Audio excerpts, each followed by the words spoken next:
is Joy News Prime.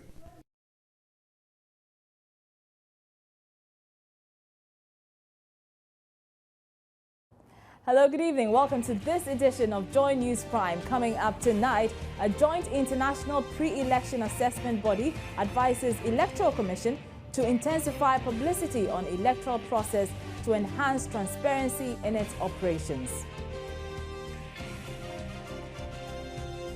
UN West Africa representative Dr. Mohamed Ibn Chambers expresses confidence in Ghana's Electoral Commission to conduct successful elections on December 7th, hoping the test run conducted by the EC has cleared all preconceived doubts on the electronic transmission of results. Meanwhile, on the Muntie 3 petition for pardon, Dr. Ibn Chambers says the former executive secretary of ECOWAS advises the president not to engage in any act that would undermine the integrity of the court. And coming up in business, Deputy Minister for Water Resources, Works and Housing, Samson Ahi, hints of tax incentives to real estate developers as the 7th edition of the Multi-TV Habitat Fair opens in Accra. And later, government assures residents in coastal communities everything will be done to keep them safe in the light of increasing sea levels due to climate change. There'll also be sports, entertainment, international news and Joy News Interactive in this package. My name is Arba Kumsin and this is Joy News Prime.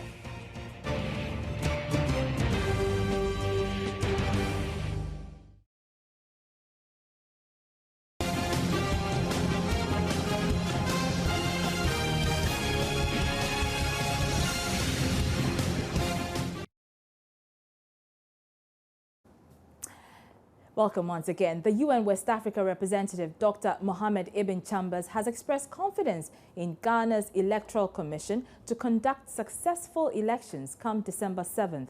The former executive secretary of ECOWAS was speaking at a joint press conference with an AU delegation currently visiting Ghana to assess the country's readiness for the general elections. Dr. Ibn Chambers observed the major hurdle has been crossed and that Ghana is on course for yet another successful election. Some of the, shall I call them, the hot button issues that were there maybe 2 or 3 months ago seem to have been resolved, or at least they have been handled in a manner that is giving more comfort, especially to the political parties. When the ECOWAS delegation visited earlier, when I came about 2 or 3 months ago, the major issue that was of concern, and that was subject of the litigation, has been resolved. And there is a building and a growing consensus around this register as one that all the parties will accept as the basis for the forthcoming election. So that was a major hurdle that had been removed. Responding to questions on the controversial electronic transmission of results from the polling station to the EC, the former mediator in the First Liberian Civil War said the test run conducted by the Electoral Commission has cleared all preconceived doubts expressed by some stakeholders about the technology. Issue of the transmission of the results.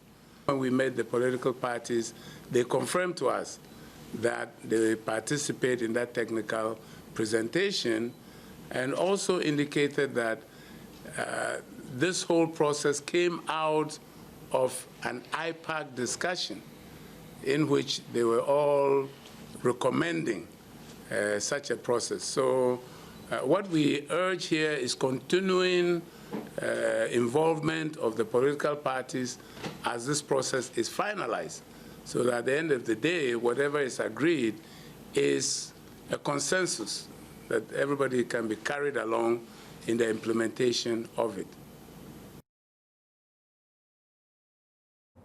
On the Muntie 3 Contempt laws currently serving a 4-month jail term, Dr. Ibn Chambers advised President Mahama not to engage in any act that will undermine the integrity of the court.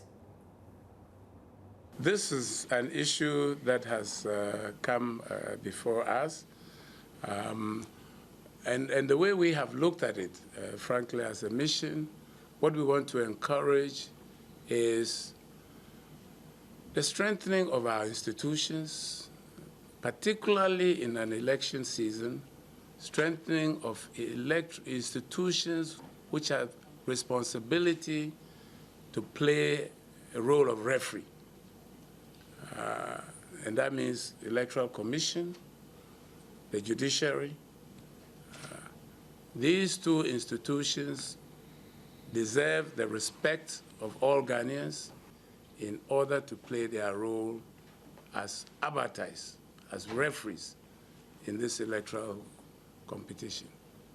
In that regard, we would certainly want to see that nothing is done that would undermine the credibility of either the Electoral Commission or the judiciary between now as we go towards the elections. Let's stay on this matter a while longer because a group calling itself the Voice of the Nation has given the Bureau of National Investigations and the Ghana Police Service a 2-week ultimatum to arrest and interrogate the former Ayawaso West Wuogon New Patriotic Party chairman, Michael Omari Wade. In an audio recording, the former constituency chairman is heard saying that the president may not live to see the next general elections if he goes ahead to pardon the Muntie 3 Contempt North currently serving a 4-month jail term for threatening Supreme Court judges. First, let's listen to what Michael Omari Wade said.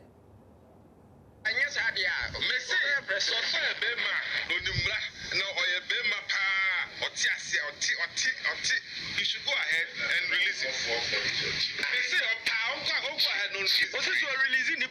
President Mahama is well versed with the law.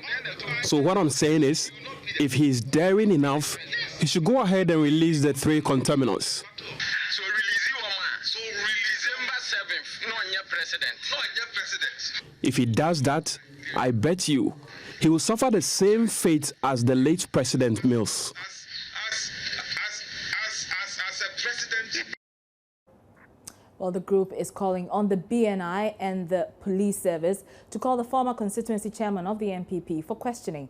The group has vowed to embark on a series of demonstrations across the country if the institutions fail to arrest Omari Wade.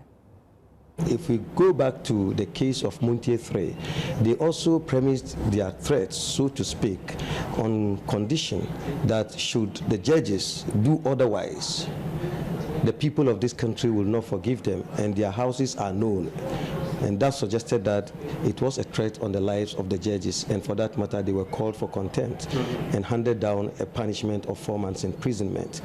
So if somebody says that if John Mahama thinks that he's a man enough, he should go ahead and pardon the 3 who are in incarceration today, it is a threat, because John Mahama is not even going arbitrary to give them pardon, but he is acting on the provision of the Constitution under Article 72, which gives him the right of prerogative of mercy to exercise. So if he does that, it means that he has not done anything contrary to the law for anybody to come and threaten him. And even if you have any threat to issue, it is not the type of threat that Omari Wade issued. He issued a threat to suggest that John Mahama would not survive to see 7th December elections should he go ahead and give them the pardon. And this is a serious threat on no other person but the #1 gentleman of this country, John Mahama. So apart from this release, have you made any formal petition to a state institution to intervene in any way? Yes, very well, because we thought that this is a matter of the public and it is out there for everybody to know.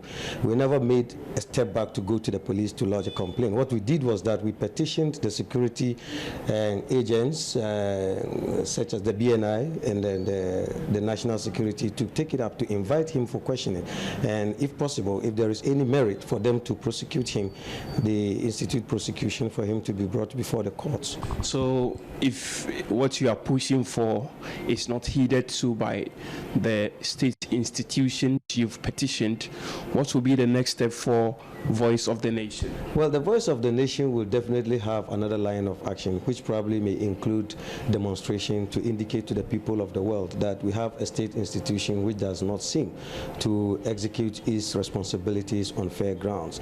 Are you giving any ultimatum to these state institutions you've petitioned? Yes, I think we have given them at least 2 weeks for them to take an action. Now let's go back to Kintampo North, where Joy News' voter education program, the ballot box, is still underway. Evans Mensah is on standby. And they are even permanent job. You see, before the extension of electricity, how many people were selling ice water here? How many people were selling cold fish? How many people were selling electrical gadgets? But because they have extended electricity to all these areas, people have now gotten jobs and they are doing. You see, not necessarily going for white-collar jobs. Look at New Longro. They are building a New Longro secondary school. Look at the number of artisans employed. We have more than over 40 artisans working on one secondary school alone. Look at the number of chiefs compounds. Look at the number of carpenters employed to construct all those things. So when we say they are creating jobs, actually we are creating jobs, and some are permanent and some are distinct. Okay, I want to say a big thank you. I'm coming. The hospitals they are building. In 30 seconds. The hospitals they are putting up 60-bed hospital. They are going to employ more than 50 nurses to work on those things. So when we say they are creating jobs, not necessarily, and schools will employ teachers. We are extending schools. They are going to employ teachers. So when we say job creation, not necessarily wearing collar and all these things. Okay. Okay. Thank you. Thank you very much, ladies and gentlemen. I want to take one more key issue on the very important subject of microfinance. Now, microfinance, asemino, just start. Ne, God is love. Any them build account DKM. Any them just start. Maka just start. Okay, okay. 80. Mr. Bundy. It's Bundy. Sir. A very important part.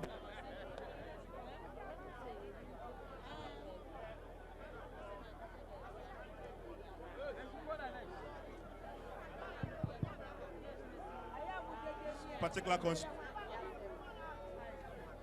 as a candidate for the area, what is your plan if you are elected together with your candidate, the presidential candidate, to fix it? In fact, the president promised to do something about this. Okay, when he did his State of the Nation, when he spoke to the press earlier this year, when you speak to the people, they say they still have not money to get their monies back. So, what is the plan to make good on the president's promise? And what do you personally intend to do through the power of parliament if you are elected as a member of the legislature later this year? Evans Medase, where the Mamin Koniki, if he say, I'm say God is love in Seminole, I bedi yankro for bebre ewaha. Na Kintampo atifini anafo so ka ho bi. Meso said the makan me okuani amene akuafo ye adwuma no. Manhu omo yawo. Na de meka fa ho nie. Said obi anim no omampani atu anamo wo ho. Ene yayi apamfo bi a omo hwe age God is love. DKM nom omo japade a ewo omamu ha. Chester ne de akeka ho nyina little drops no nyina. Omampani John Dramani Mahama ayi nipa abrofo kasa se liquid omo japade nyina aton na sa sika no ye de aba betuatua amanfo a ya bo omapo em say jema ha kra de omunim ebi ahunu nete na se nyame ya adom na se me nkrofo to abai mamia Menim say ombeto ama me fi say me kwa aba mu kra no me kwa gisika e wo ama no ne aba mu disika ne brewom. Eti sa bo hye no me hye say so mo ya adum a oman pani bo hye a ono so ahye no me su me di akire na omonsa aka obi ansa ka nisika. But Mr. Bonde, the president gave this promise earlier in the year. Yeah. Nothing, they say very little, not nothing, very little has happened. So how can you turn that around very quickly? Okay, said the Okano, Bibia Koye Emrasem, Ano Bronica say Emrasem Biano, one Shemu ya. They say one Shemu ya, Emra and Nisikasem. So what you're saying is that, and for our English audience, it's about the law. It's about the law. They said the wheel of law rose, but it rose slowly. I know they are in the process of working out the modalities, how to disburse the monies to those who have been affected, the depositors. So it's not something you can rush. But what I will do is, I promise them, they know I've been going for funds for the farmers from foreign and others. So funds from your own pocket? Yes, I use my property as collateral. As I said, the cassava plant we are going to build, I took the money from EDIF through UT Bank, and I provided the collateral to the tune of 2.8 million Ghana cedis. So I've done it before. Mango, every year, I give them mango farmers 200,000. That's 2 billion to farmers here. So I've been doing it. So I know how to get money for them. And now that people have cheated them, I'll use my influence as parliamentarian, especially those from Kintampo North and South, to get back their monies from this them. corporate. Okay. Thank you. Very briefly on this also. Let's make it brief. We don't have much time. On the microfinance scandal issue. Brother Evans, where the minister some way that Nana nominate my mufo akuma so. Enti me the tree never blended with that of the English. I are wholesome, so here Tachiman, any Kintampo, God is love, ni DKM, any Justa Motos, Ababe Dinipo. Now I wholesome a woman say, Abaya Brasun as I see. Me who say, and Crawford or court. Yatu obia tum say, Yadu tum na yansana ho, na Sabika fracha, so China obi Baba Yabiamwa, or the who said no, Ebia bin Yachini tumu. As I speak to you now, nothing has happened. Right, Evans? Nothing has happened. Now, if Smile Ibrahim am voted as an MP for Tachiman South, what the Progressive People's Party and I seek to do is, we are going to establish an independent prosecutor, right, separately from the Ministry of Attorney and Justice, so that at least, you bet me at the assembly, says, I mean, no, can say, and as Attorney General, the Obico Quarter, on an hour and Sabika fracture, or say, Nipane had in a choir, no. Oh, yeah, we had enough to and I'm running Eddie. Now, so the same Attorney General, no, saying defending Nipano. So you can see that there's some kind of illogical consistency somewhere. So when Progressive People's Party come, we are going to establish a ministry called the Public Service Ministry. This is a clear indication of system failure, right? This is a clear indication of system failure. And the Progressive People's Party will make sure that we are going to strengthen the institution for them to work. Thank you very much. George Mensah, yes, your take on this microfinance issue. Microfinance issue, God is love, just a DKM, little drops. Blend it for me, just like you did. Personally, me and my G binamo accolade or more forms. Yade or more echo courts. As I'm no court now, I say I buy a appointee independent liquidator. Until withdraw, I say I work out Nina inferior. Emma or more and liquidated assets no Emra and Tia Scano Emra. Now, me sign Eddie actually echo because already I mean young me work seriously send a beya or more area hano and Sabeka Musika. Because you almost say or more we are liquidated. But the problem now is Sika or Munya free DKM for instance, no, and mean Tiani Pano Kota. And Tinya dia Obia and Sambeka Nisikanina. And say no Omunya say I bind this cannot be a Babacao. So that is where they are now. But the problem now is with Jester. I didn't see now Obian Pesobe touchy Jester. There is a question mark there. Say Jester Scano, Efahi, Obia Enim, and the suspicion be a rahonum. And say ye Ramubium, Ewumba the Scano Echo. And tis a Yame Buana Kintampo North for Esuma me de Meko Abaimua. Ye be make sure say Jester, DKM, God is love. Baby, as you can shebiano. And say ye is cano edeba. Emma Obia and San Ekanisika. So what you're saying is that you are going to pursue DKM, Jester, God is love. So it's logical conclusion. How are you going to get the money back? Because the government is using the laws, as Mr. Tumonde said, the legal process needs to be followed. Evans, I already stated that we know about DKM, liquidation of DKM. What about Jester? What about God is love? God is love, they just came out that they were paying. Personally, I went to see the lawyer. He said that they have asked them to pay. When they started from another corner, which some two lawyers were not pleased. So they went back to Ghana, share the accounts of DKM, God is love again. Now the case is pending. And unfortunately for us, the lawyer, Marshall, has resigned. So and I'm now giving to a different lawyer.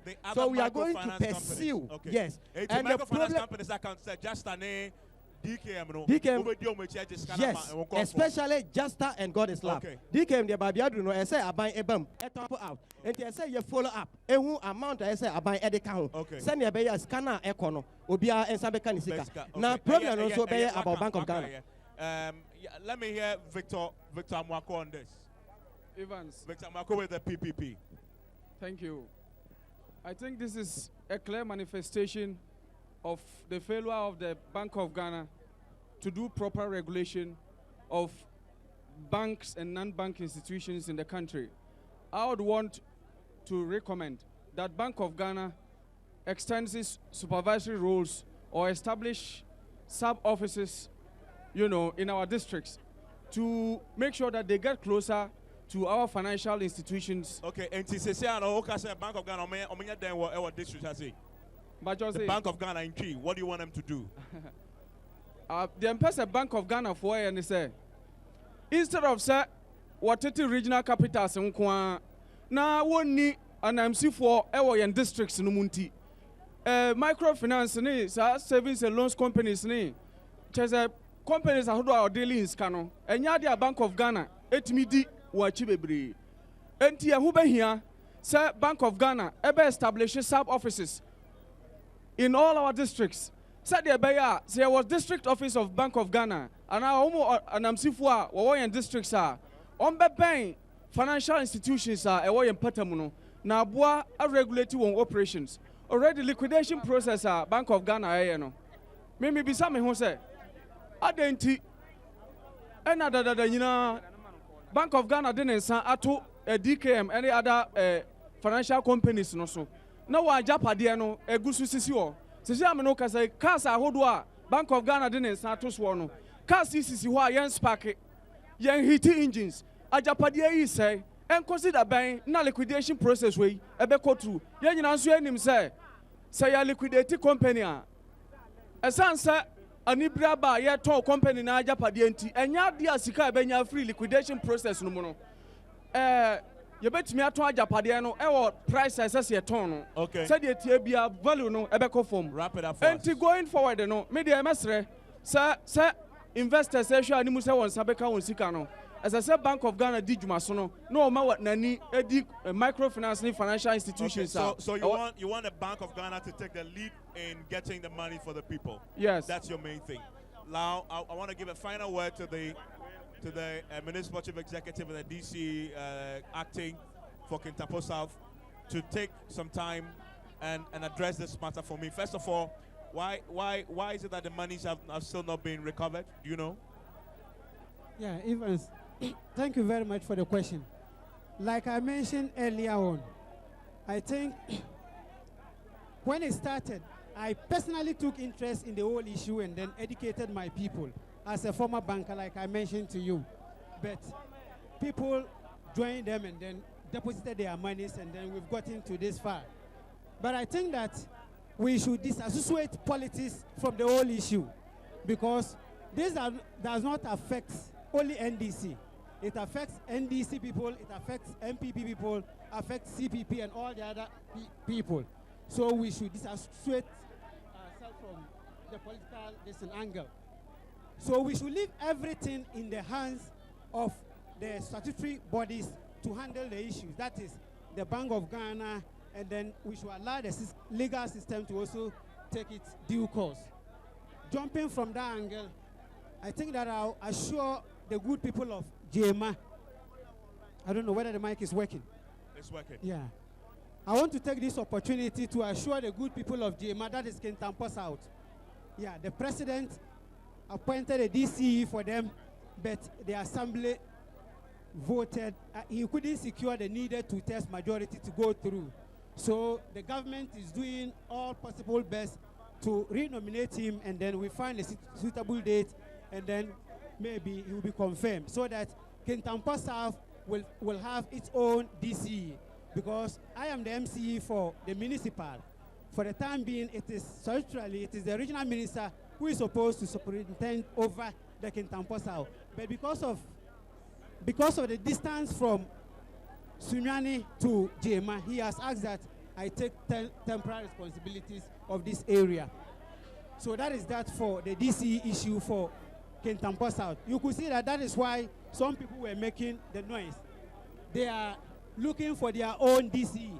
That is why I intervene with this point. Yeah, like I was mentioning earlier on, as far as development is concerned, for the first time in office of His Excellency, the President, we have done marvelously well in terms of development. All the sectors across the two districts. When you come to Kintampo, you can talk of the DVLA. We've just put up a new office in Kintampo, which is helping our drivers. You look at the Kintampo Transport Yard, the Tamale Station, and then we've put up a new transport station for the one that we call Ntankuru Station. A massive one, of course. We've put up a 2-story building for them. We have a station for the GPRTU and the Pro Tour, and we've even paved the yard. That is why I'm saying that this year's election, we are going to base it on evidence. We have all the pictures to show. We're taking a short break. We'll be right back with business.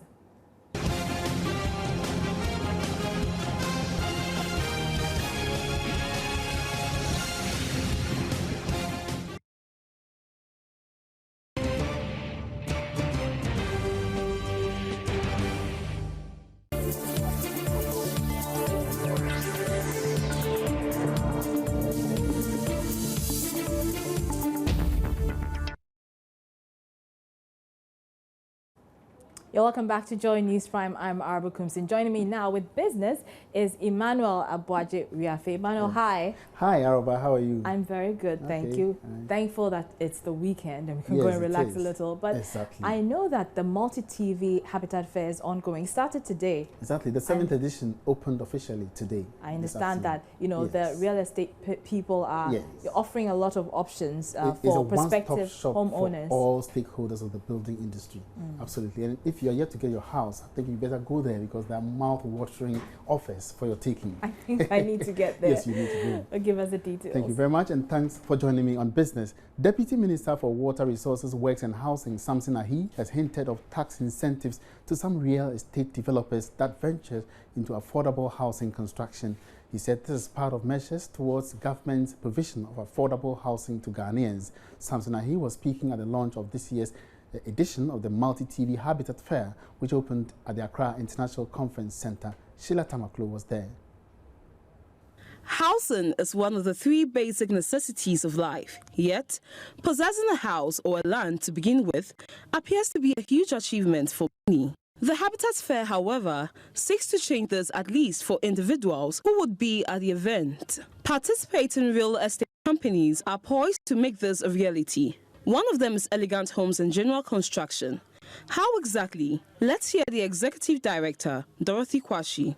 Those who patronize our fair, our stand at the fair, will enjoy 10% discount on all houses purchased during the fair, in addition to free remote-controlled gate and garage, fitted kitchen, and a video entry system at a total value of about $10,000 US.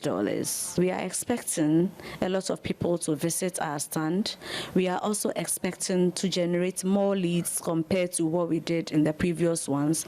Acquiring a house or land is definitely not the end of the story. You definitely need the best materials for the best finish. And that's where companies like Caspan Group Limited come in. Erama Sewa Poku is the marketing manager. We are giving away a 5% discount.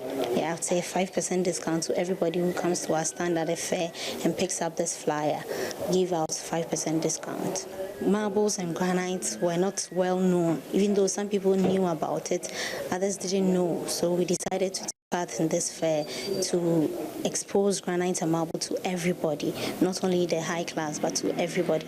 And what good is a beautiful house by all standards without equally beautiful elements to make the home tick? Samsung is one brand that comes to mind when you talk of such products. And I bet you had no idea about their built-in kitchen. Here's the general manager for products. Apart from these brands, Samsung is also into built-in kitchen. So let's say you visit, you visit somebody's house, you see a built-in oven, you see a built-in. That must be very posh. What Samsung kitchen? A built-in gas cooker with a dishwasher, with a hood, or people also refer to as an extractor. Yeah. Basically, that's that. After sorting out all your housing needs, you would be thinking about your automotive to enjoy your cruise outside the home when it becomes necessary. And they definitely need to be in good condition. And here, the company, Auto Centrum, would be as the fair to provide all solutions plus more. The managing director, Selina Tehas, explains. We've been doing the free car wash thing with you, and then we are enjoying the whole concept. You have a clinic here, a car clinic, which will, diagnose your car and see if you have problems with your car, and then they can advise you what you have to do next stage. Because sometimes you see a car and you think, hey, is this car, being used in the system? But then sometimes they would love to have products to maintain their cars, but they just don't know where they are. So if you need, to maintain your car, don't hesitate to call Auto Centrum. And that's not all. Because there would be many more companies with a wide range of housing products and services on display at the 2016 Habitat Fair at the Accra International Conference Center this weekend. This should offer you, the consumer, the luxury of options in your choice of housing solutions. The more reason you can't miss out.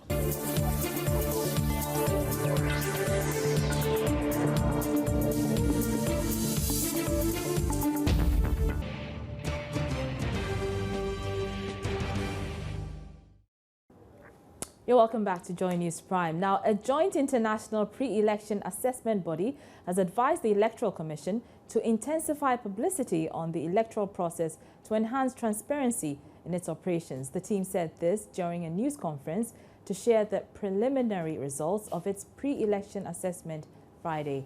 The International Republican Institute and the Democratic National Institute also outlined a number of recommendations to help the Electoral Commission achieve its aim of having credible elections. Jennifer Kwama was there and has filed this report. The pre-election assessment is the first in a series organized by the International Republican Institute and the Democratic National Institute.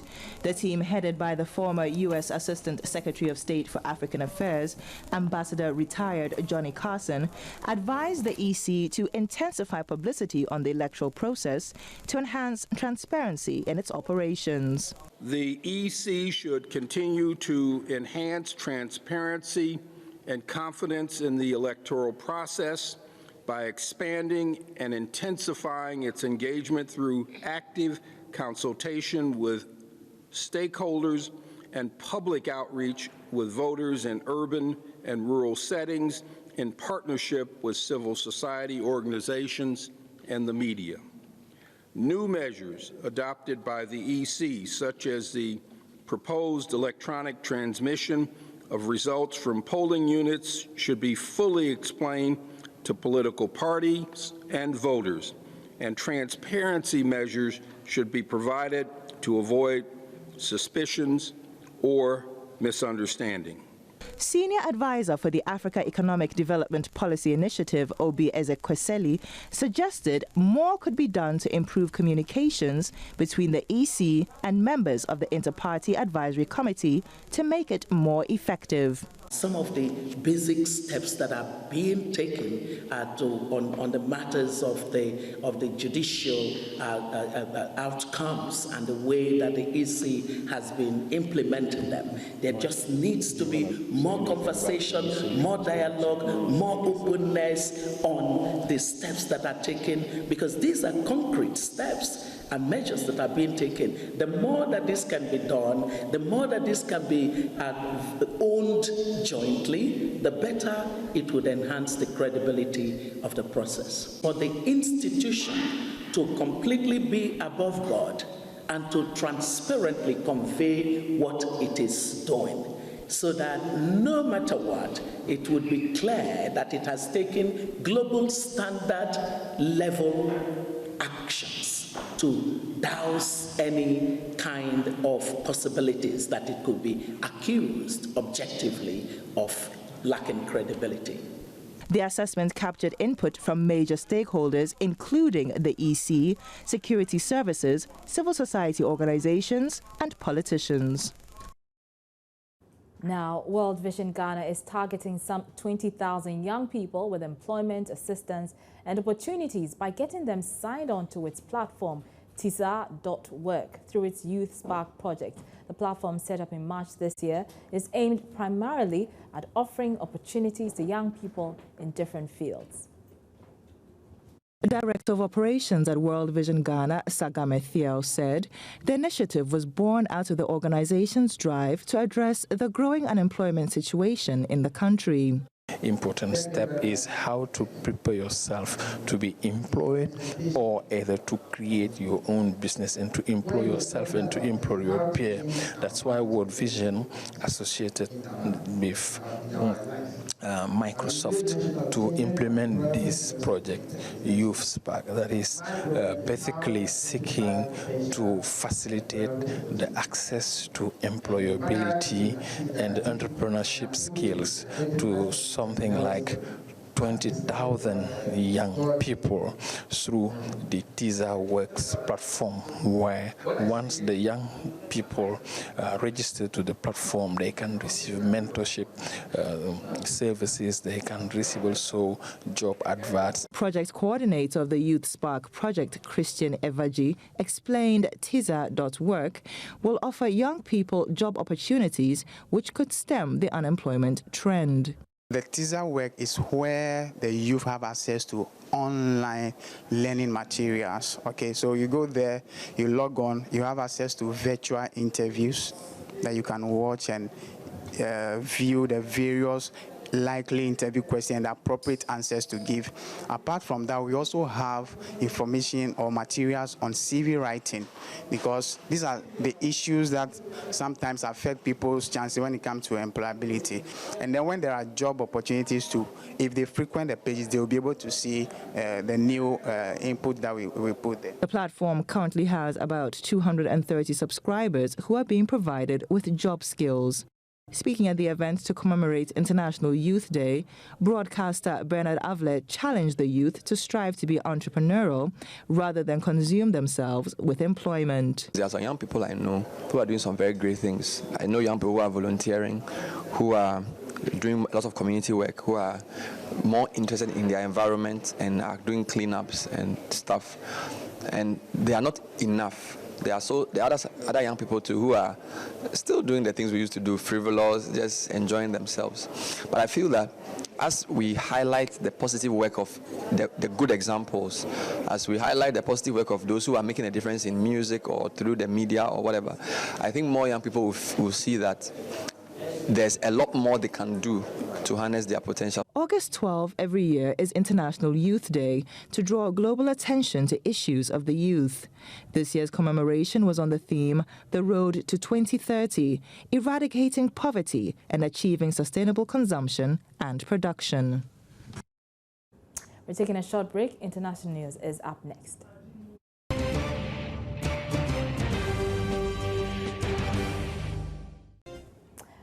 Government has assured residents in coastal communities everything will be done to keep them safe in the light of the increasing sea levels due to climate change. In the latest move, Volta Regional Minister Helen Ntoso has directed district assemblies to enact bylaws against sand-winning activities as part of efforts to deal with coastal erosion. She wants MMDCs who fail to do this will be sanctioned. The Volta Regional Minister has been speaking to Joy News' Joseph Opoku-Gapo for our latest hotline documentary, Climate Refugees, which airs on Monday and Tuesday at 6:30 p.m. Here are excerpts. Achiteti, a village in the Volta region, is another badly hit community. More than 50% of the community's lands have been taken over by the sea. The community has now been cut off permanently. Achiteti, we're told here in the Keta municipality, is one of those communities that's been very badly hit as a result of the rise in the sea level. This entire area used to be bare land where residents walk about and get onto the seashore to undertake their fishing activities. But for years now, the rise of the sea level has created a number of smaller water bodies between the seashore and the community, making it impossible for the residents to easily cross. Well, most portions of the community have been cut off by the seawater finding its way beyond the banks. And now, in order for residents to get to the seashore and back, they need to walk through this water body in order to get the activities undertaken. Beyond the submerged homes, residents have had to abandon a number of houses near the sea for their own safety. Roads leading to the community have been buried by the sea and sand. Economic activity in the community has ground to a halt with the collapse of London beaches here. This community, or Achiteti community, happened to be one of the landing beach for the whole district over here, Kita district over here before. So you see that the ship and other things, they come down here, offload their goods over here, same some to Adan and some to Kita and other communities around Kita. But because of the disturbance of the sea, all these things, all these properties of the government perished. So now the business of the town is fishing. So no other government work going on in this community. Everything has perished. Direct human activities, including sand winning and other illegal acts along the sea, have been identified as major contributory factors to the problem. I know that there's a ban on sand mining. Sand mining is a critical thing. We have what we call the sediment budget. So if you take sand from the coastal area, you are, creating a situation whereby there's going to be a sediment deficit. And once there's a deficit, the system will rearrange to try and correct that, deficit, and that will result in erosion. So, practices that tends to create favorable environment for erosion to occur must be stopped. Government says it is working to strengthen state institutions to help deal with the problem. Helen Ntoso is the Volta Regional Minister. As for sand winning, we have told the district assemblies, we have meetings upon meetings, and we have told them that they should stop the people from winning sand, because that's also affecting the communities. Because if you win sand, you create some sort of space so that when the sea rises, to definitely hit where they have win the sand. So we've told them to stop winning sand. The district assembly should, they should enact some bylaws that when they get people winning sand, they should be fined. Are they doing that? Are the district assemblies heeding to this directive you've given them? I don't think they're doing that yet, but we're going to press on them that this assembly should enact a bylaw where when people win sand, they should be fined.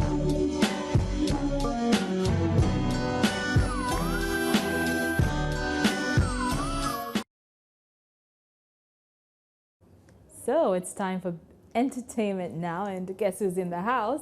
IB's in the house. Yo, Aro, how are you doing? I'm good. It's a Friday. Always looking forward to the weekend. Yeah. But I'm sure that the weekend is coming with a lot of entertainment activities. A lot of activities going on. We have the classic comedy. We have a concert at Alliance with Manifest.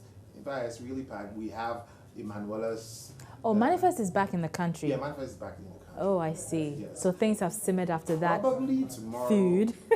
Tomorrow I'm going to have a chit chat with him. Oh, okay. So yeah, we're going to have it here on the news. But I heard the news of a particular actress and something about nudity or yes, nude. it's Bibi Bright. So Bibi Bright has this picture circulating of her in bikinis, and a story was done that she said her friends advised her because she was turning 30 and she was not really, it looks like she had misgivings about herself and really not have confidence in herself. So insecure about her body?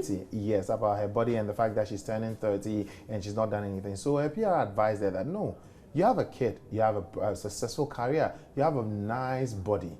So in order to get over this insecurity, take a photo shoot and just slap it on the internet. But there was a story which was going around that her friends advised her. So we had a chit-chat with her, and then that was where she put it straight that no, her friends really didn't advise her. It was her PR. But let's listen to how she put it.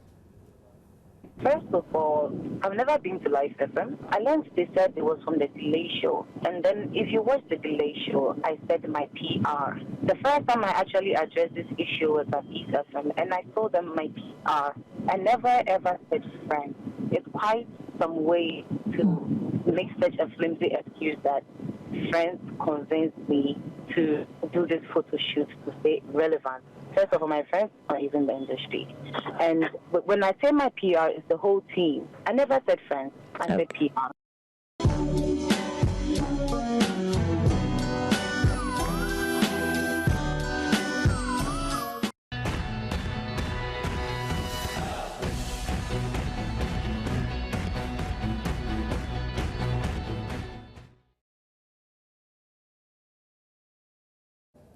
Time for sports, and the man with all the action on the sporting front is here with me, Gary L. Smith. How you doing? Doing well, thank you. Okay, what's up in sports? Ghana Premier League is this weekend. The English Premier League also starts this weekend, so we'll be looking at stories from both. English Premier League, who's your money on?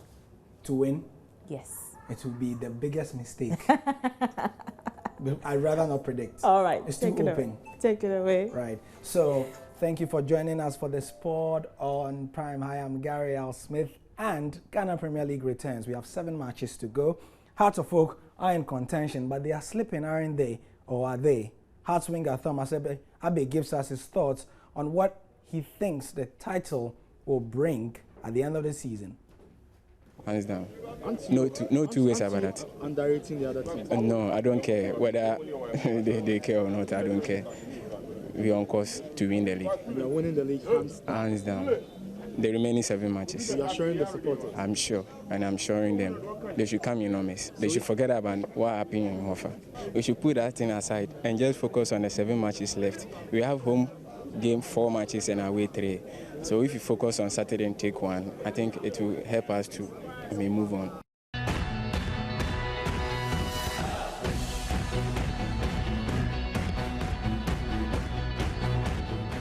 My name is Araba Kumsin. We call it a wrap. Have a lovely weekend. Join us same time next week.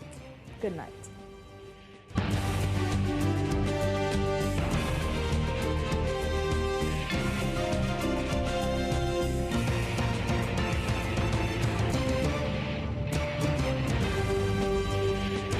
This is Joy News Prime.